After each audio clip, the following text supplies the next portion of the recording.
catchment controller Hazel arrives at Yarra Reservoir to do her routine inspection of the site. Yarra is one in a chain of 8 reservoirs that feeds Rivington Water Treatment Works.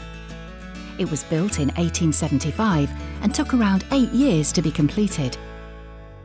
It's the deepest reservoir in the chain, with maximum depths of 25 metres, and it holds around 3,200 megalitres of water.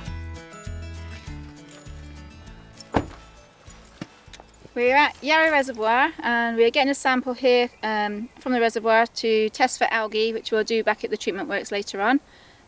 We sample this reservoir once a week for the algae throughout the year, which we test just to make sure algae levels aren't too high, because they can have an impact on what's required at the treatment works. We will also get the level of the reservoir whilst we're here. So you can see we're slightly down at the moment. We've got the red number 2 at the top, which indicates it's 2 metres and 14 centimetres down. And one of the historical ways that they would have measured the levels in these reservoirs was to use these Roman numerals.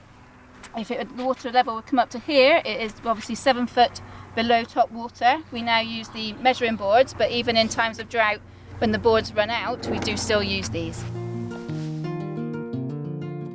We inspect our reservoirs every 48 hours. And when we come to the reservoirs, we're looking for basically any visible changes that have occurred. We check the line of the water level just to make sure there's not any indentations or any bulges that might be on the dams, any obviously leaks, that kind of thing that might occur. Fingers crossed, none so far. Yeah, there's various instrumentation on reservoirs that we need to monitor. And you'll see here I've got 6 drains. There are 12 on Yarra in total, which we measure on a weekly basis. We record the flow that's coming out of each of these pipes.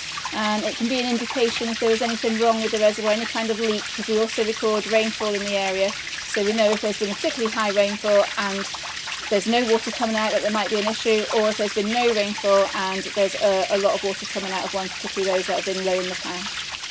So we also check that the water is clear when it's running out of the drains. If it's cloudy, it could be an indication that there's a problem with the clay core, which is the main part of the dam, which obviously, if there was any issue with that, then we'd be ringing the engineers.